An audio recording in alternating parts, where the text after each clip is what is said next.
Hello friends, myself doctor Ajita Singh and welcome to my YouTube channel medical classes. तो friends, आज हम discuss करेंगे एक अनदर टॉपिक के बारे में which is ovarian causes of infertility. ठीक है, कौन से ओवरी के अंदर कॉज होते हैं जो क्या कॉज करते हैं, इनफर्टिलिटी को कॉज करते हैं। तो आज हम इस टॉपिक के बारे में डिस्कस करेंगे। तो टॉपिक स्टार्ट करने से पहले आप सभी से बोलना चाहूँगी कि अगर आपने मेरे यूट्यूब चैनल को सब्सक्राइब नहीं किया है तो उसे सब्सक्राइब कर लें एंड मेरे वीडियोज़ को लाइक करें और बाकी फ्रेंड्स के साथ भी शेयर करें। ठीक है, तो अब हम टॉपिक स्टार्ट करते हैं। तो ओवेरियन कॉजेज़ ऑफ इनफर्टिलिटी।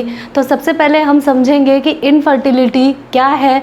तो इनफर्टिलिटी बेसिकली क्या है कि अनप्रोटेक्टिव सेक्स के 1 साल के बावजूद भी अगर फीमेल कोई भी प्रेगनेंसी कंसीव नहीं कर पा रही है तो उसमें हम क्या बोलते हैं, इनफर्टिलिटी। ठीक है, तो आज हम डिस्कस करेंगे ओवेरियन कॉजेज़, मतलब कि ओवरी के अंदर कुछ ऐसे कॉजेज़ होते हैं, ठीक है, जो क्या कॉज करते हैं, इनफर्टिलिटी को कॉज करते हैं। ठीक है, तो इसके बारे में हम डिस्कस करेंगे।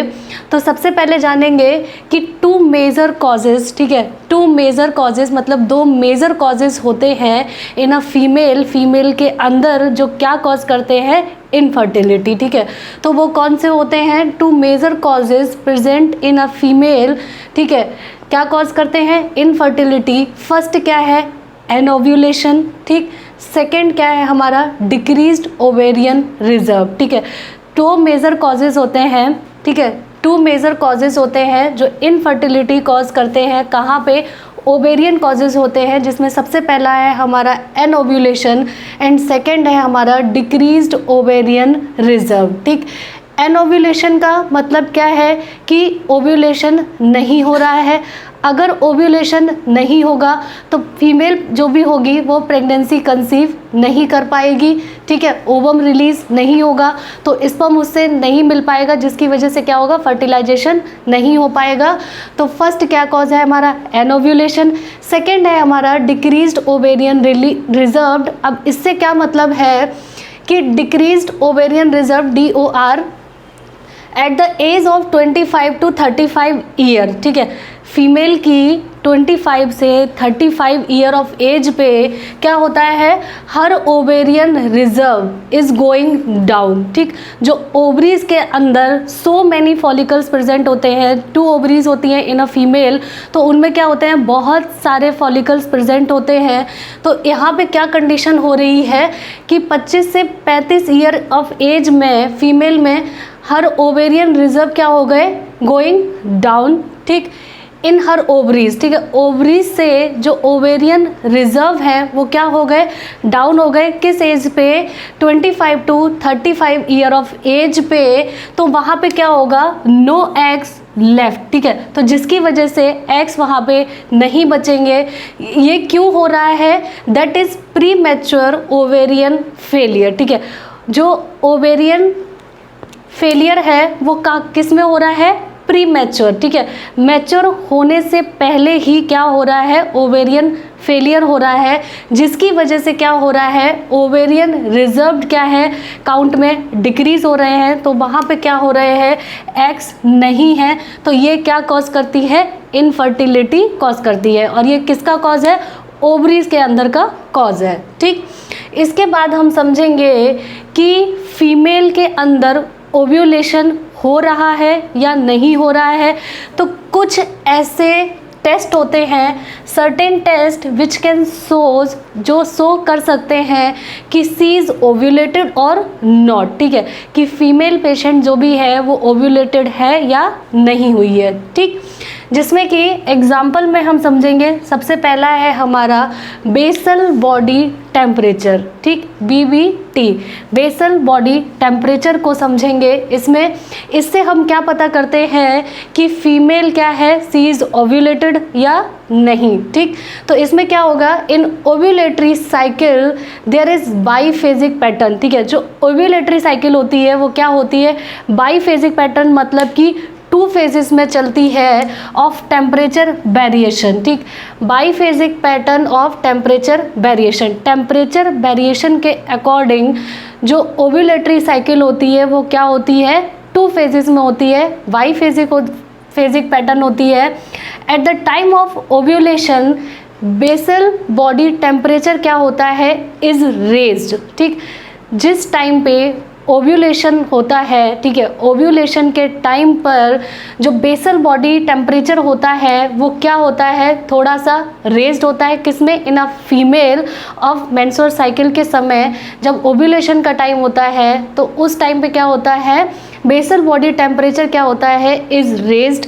कितना रेज्ड होता है, टू 0.5 to 1 डिग्री, ठीक।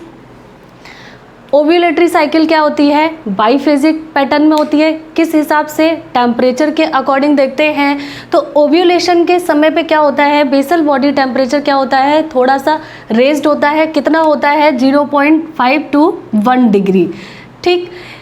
ये किस तरीके से मेज़र करना होता है, जो भी फीमेल्स होती हैं अगर इनफर्टिलिटी से सफ़र कर रही होती हैं तो उनमें क्या होता है कि वो डेली रूटीन से अपना टेम्परेचर चेक करती हैं। तो जिस टाइम पे उनको अपना टेम्परेचर थोड़ा सा रेज्ड मिलता है 0.5 to 1 डिग्री, ठीक है, इतना रेज्ड मिलता है तो वो उनका क्या होता है, ओव्यूलेशन टाइम होता है, ठीक है। इसका मतलब है कि उनमें ओव्यूलेशन हो रहा है, ठीक है। The rise sustain throughout the second half of the menstrual cycle, ठीक है, and falls 2 days prior to next period. 2 days के बाद क्या हो जाता है, ये फॉल हो जाता है एंड फिर ये क्या होता है, नेक्स्ट पीरियड में भी इसी तरीके से बेसल बॉडी टेम्परेचर इंक्रीज होता है, ठीक है। इसके बाद फर्स्ट हमने बेसल बॉडी टेम्परेचर के बारे में समझा, ठीक। सेकेंड है हमारा सर्विकल म्यूकस स्टडी, ठीक है। सर्विकल म्यूकस स्टडी मतलब सर्विक्स से एक म्यूकस रिलीज होता है, उसकी स्टडी के अकॉर्डिंग हम पता करते हैं कि सी इज़ ओव्यूलेटेड और नॉट, ठीक। तो इसको हम कैसे पता करेंगे, under the influence of oestrogen.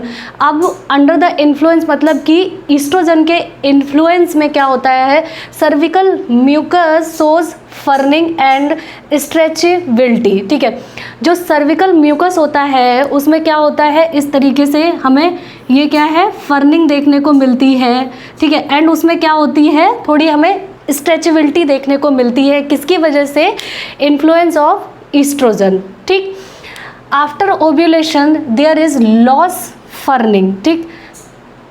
Ovulation के बाद क्या हो जाएगी, वो फर्निंग लॉस हो जाएगी, क्योंकि मेंस्ट्रुअल साइकिल के समय जब first half of menstrual cycle होती है तो वहाँ पे क्या होता है, ईस्ट्रोजन डोमिनेंस में होता है, ठीक है। तो यहाँ पे क्या चेक कर रहे हैं हम, under the influence of oestrogen, oestrogen के इन्फ्लुएंस में जो सर्विकल म्यूकस है उसमें क्या होती है, हमें फर्निंग एंड स्ट्रेचेबिलिटी देखने को मिलती है, ठीक है, स्ट्रेचेबिलिटी देखने को मिलती है। आफ्टर ओव्यूलेशन, ठीक है, ओव्यूलेशन के बाद ये फर्निंग क्या हो जाती है, लॉस हो जाती है। क्यों, क्योंकि ओव्यूलेशन के बाद कौन सा हार्मोन आ जाता है, प्रोजेस्टेरोन हार्मोन आ जाता है।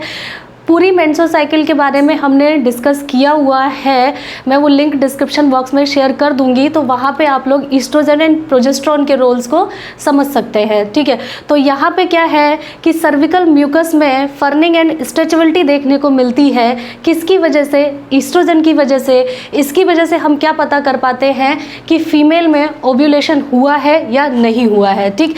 लेकिन ओव्यूलेशन के बाद ये जो फर्निंग होती है, मतलब म्यूकस में जो स्ट्रेचेबिलिटी होती है वो क्या हो जाती है, लॉस हो जाती है, ठीक है। एक नोट होता है, एक नोट है ये कि परसिस्टेंट फर्निंग, ठीक है, परसिस्टेंस फर्निंग, लगातार जो फर्निंग है, स्ट्रेचेबिलिटी है म्यूकस में, सर्विकल म्यूकस में, अगर वो बनी हुई है बियॉन्ड 22nd डे, ठीक है, 22nd डे के बाद भी अगर वो फर्निंग एंड स्ट्रेचेबिलिटी बनी हुई है तो मीन्स कि फीमेल में क्या है, और एन ओव्यूलेशन, मतलब कि उसमें ओव्यूलेशन नहीं हुआ है, ठीक है। एक नोट और है यहाँ पे, बेसल बॉडी टेम्परेचर में नोट है, इन एन ओव्यूलेटरी साइकिल, जब एन ओव्यूलेटरी साइकिल चलती है, ठीक है, जो एन ओव्यूलेटरी साइकिल होती है, no rise of temperature throughout the cycle, ठीक है।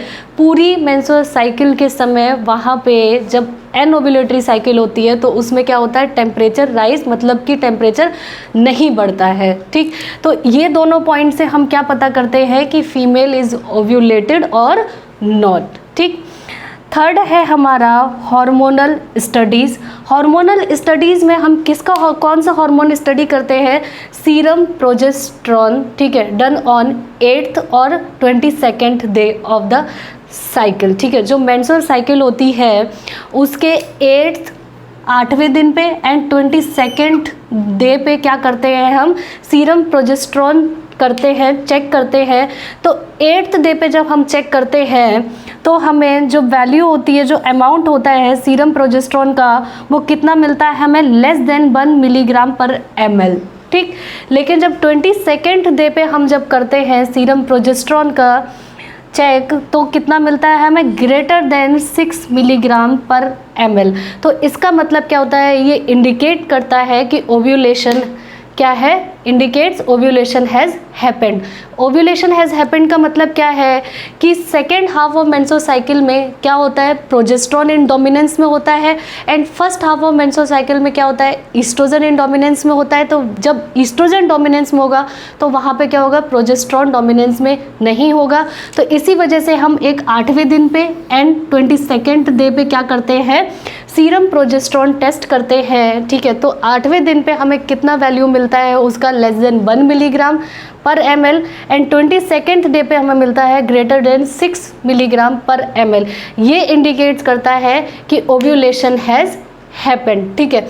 अब जो बेसल बॉडी टेम्परेचर है, अगर कोई भी फीमेल अपना मेज़र करती रहती है और उसका अगर 0.5 से 1 डिग्री, ठीक है, आता है, राइज होकर के बढ़ के आता है, तो इसका मतलब है कि उसमें क्या है? ओव्यूलेशन हैज़ हैपेंड, ठीक है। तो इसको आप लोग नोट कर सकते हैं। इसके बाद हम नेक्स्ट टेस्ट के बारे में बात करेंगे। तो नेक्स्ट हमारा टेस्ट होता है फीमेल में कि उसके ओव्यूलेशन को चेक करने के लिए, वो कौन सा है? हमारा वेजाइनल साइटोलॉजी, ठीक है। तो जब हमने फीमेल एनाटॉमी के बारे में पढ़ा था तो वहाँ पे हमने वेजाइनल के बारे में डिस्कस किया हुआ था।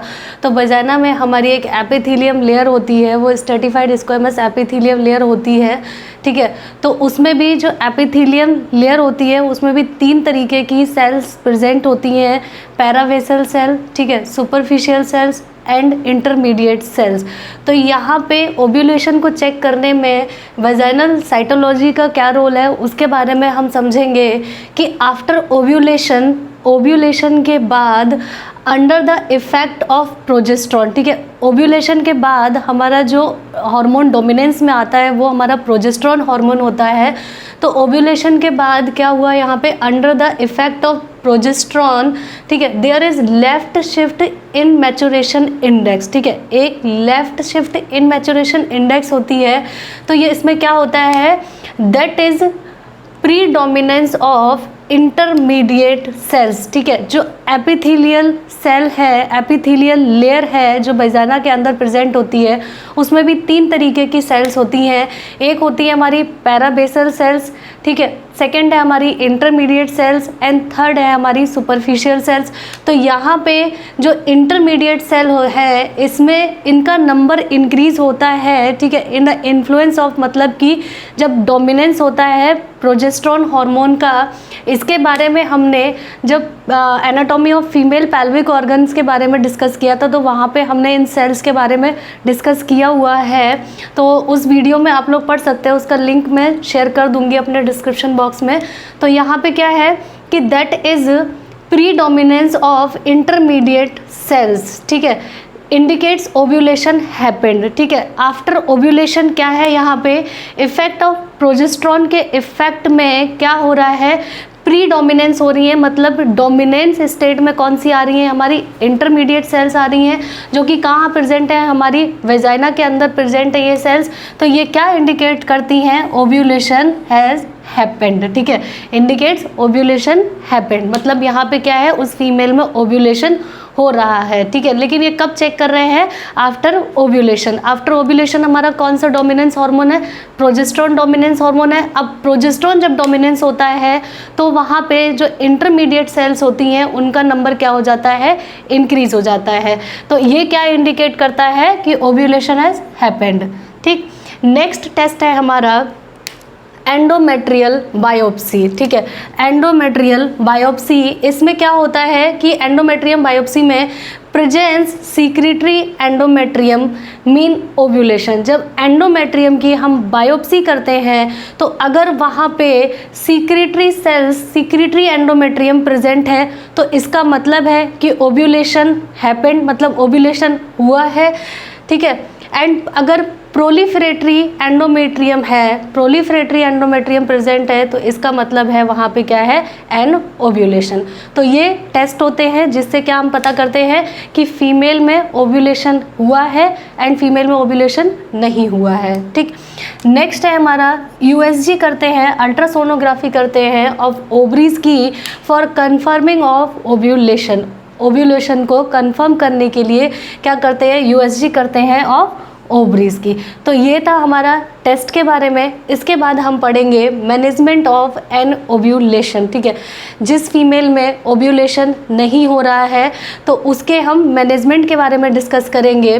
तो मैनेजमेंट में हम क्या क्या देते हैं फीमेल को जिससे कि उसका ओव्यूलेशन हो सके जब डायग्नोस हो जाता है। तो यहाँ पे क्या देंगे, ओव्यूलेशन इंड्यूसिंग ड्रग्स, ठीक।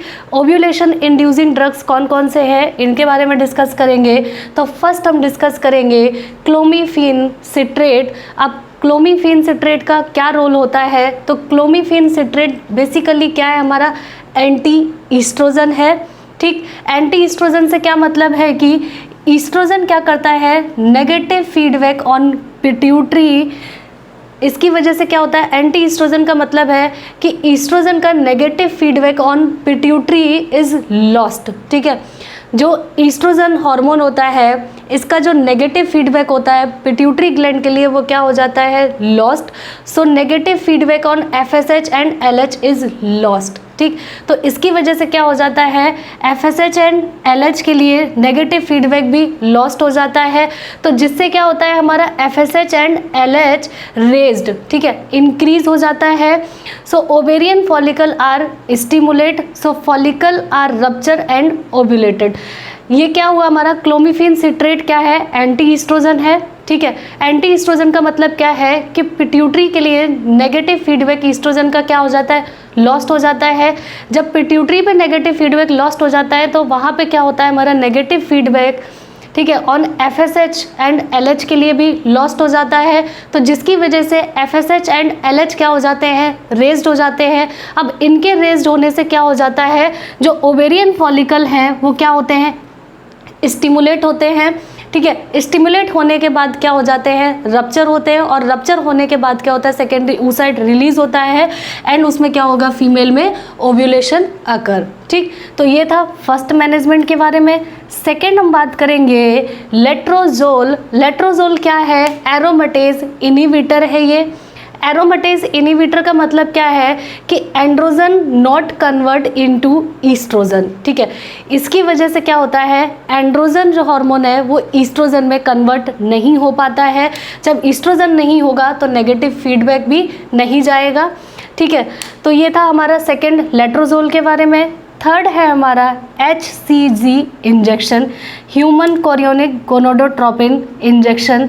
ये क्या होता है, सिमिलर होता है with the structure of LH, luteinizing hormone के ये क्या होता है, सिमिलर होता है। HCG इंजेक्शन तो ये क्या करवाता है, ओव्यूलेशन को करवाता है, ठीक है। नेक्स्ट है हमारा HMG इंजेक्शन। HMG इंजेक्शन क्या है, ह्यूमन मीनोपॉजल गोनेडोट्रोपिन, ठीक। ह्यूमन मीनोपॉजल गोनेडोट्रोपिन, तो इसमें क्या होता है, यूरिन ऑफ मीनोपॉजल वुमेन, जो मीनोपॉजल वुमेन्स होती हैं उनके यूरिन में क्या होता है, इंक्रीज अमाउंट में क्या होता है, हमारा FSH फॉलिकुलर स्टिमुलेटिंग हार्मोन, ठीक। फॉलिकुलर स्टिमुलेटिंग हार्मोन क्या होता है, इंक्रीज अमाउंट में होता है किसके अंदर, जो मीनोपॉजल वुमेन्स होती हैं उनके यूरिन में क्या होता है, इंक्रीज अमाउंट में फॉलिकुलर स्टिमुलेटिंग हार्मोन होता है। अब फॉलिकुलर स्टिमुलेटिंग हार्मोन को क्या करते हैं, एक्सट्रैक्ट कर लेते हैं, निकाल लेते हैं। फिर उसके बाद क्या, extract this follicular stimulating hormone and इसको क्या करते हैं, इंजेक्ट कर देते हैं किसमें, जो हमारी एनओव्यूलेटेड वुमेन्स होती हैं, ठीक है, जिनमें ओव्यूलेशन नहीं हो रहा होता है, तो उनमें क्या कर देते हैं, इंजेक्ट कर देते हैं, जिसकी वजह से क्या होता है, फॉलिकुलर स्टिमुलेटिंग हार्मोन, मतलब क्या है, फॉलिकल को ये स्टिमुलेट करते हैं, और जब फॉलिकल्स स्टिमुलेट होते हैं देन उसके बाद रप्चर होते हैं एंड फिर ओव्यूलेशन होता है। तो ये था हमारा HMG इंजेक्शन के बारे में। नेक्स्ट है हमारा गोनेडोट्रोपिन रिलीजिंग हार्मोन एनालॉग्स, ठीक। गोनेडोट्रोपिन रिलीजिंग हार्मोन एनालॉग्स देने से क्या होता है, ये स्टिमुलेट करते हैं the release of FSH and LH, ठीक है। जब FSH एंड LH रिलीज होंगे इंक्रीज अमाउंट में, तो वहाँ पे क्या होगा, हमारा फॉलिकल भी स्टिमुलेट होंगे एंड रप्चर होंगे एंड ओव्यूलेशन अकर होगा, ठीक है। तो इसके बारे में आप लोग नोट कर सकते हैं। ये था हमारा एनओव्यूलेशन का मैनेजमेंट, तो इसको आप लोग नोट कर सकते हैं।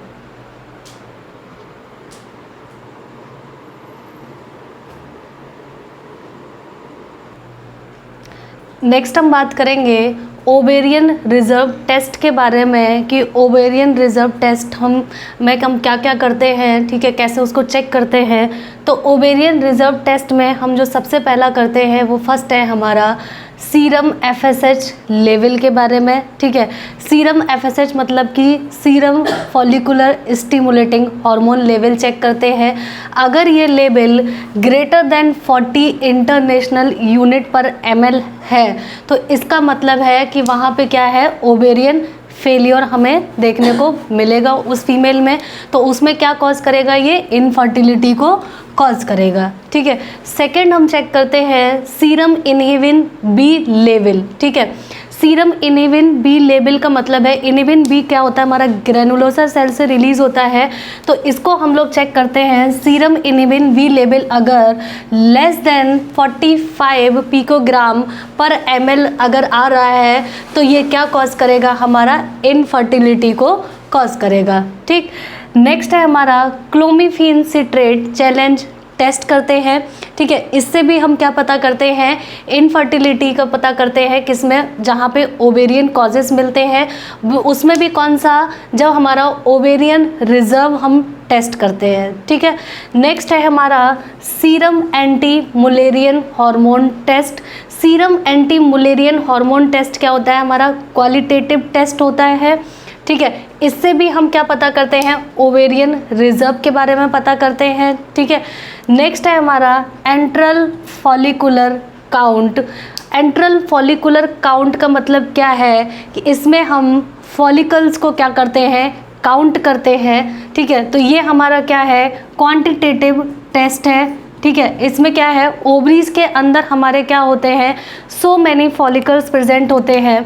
जैसे कि ये हमारी क्या है, ओवरीज है, ठीक है। इसमें क्या होंगे, हमारे बहुत सारे फॉलिकल्स क्या होते हैं, प्रेजेंट होते हैं। तो जब फॉलिकल्स होते हैं, इनका हम क्या करते हैं, नंबर को काउंट करते हैं, तो इसी को हम लोग क्या बोलते हैं, एंट्रल फॉलिकुलर काउंट बोलते हैं। ये क्या होता है, हमारा क्वांटिटेटिव टेस्ट होता है, ठीक है। तो ये हम किस में करते हैं, ओवेरियन रिजर्व टेस्ट के समय करते हैं। इसमें क्या करते हैं, हम ओवरी के अंदर जो फॉलिकल है वो कितने बचे हुए हैं उनका हम काउंट करते हैं।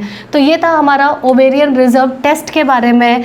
अब ओवेरियन रिजर्व टेस्ट अगर किसी में भी प्री मैच्योर ओवेरियन फेलियर है, अगर ये इनफर्टिलिटी का कॉज है, जो कि किसका कॉज है, ये हमारा ओवेरियन कॉज है, अगर किसी भी फीमेल में प्रेजेंट है, तो इसका जो मैनेजमेंट होता है वो बेस्ट मैनेजमेंट क्या होता है, हमारा इन विट्रो फर्टिलाइजेशन, वो भी किसके साथ, विद द डोनर oocyte, ठीक है, for the pre mature ovarian failure. जिसके अंदर भी, जिस फीमेल के अंदर प्री मैच्योर ओवेरियन फेलियर हो जाते हैं, ठीक है, तो उसमें क्या होता है, हमारा बेस्ट जो मैनेजमेंट होता है वो इन विट्रो फर्टिलाइजेशन होता है विद द डोनर oocyte, ठीक है। लेकिन अगर किसी भी फीमेल में हमें मैच्योर ओवेरियन फॉलिकल्स भी मिल रहे हैं अगर, तो उसमें भी हमें क्या करना चाहिए, इन विट्रो फर्टिलाइजेशन ही मैनेजमेंट करना चाहिए। ये काफ़ी बेस्ट रहता है, ठीक है।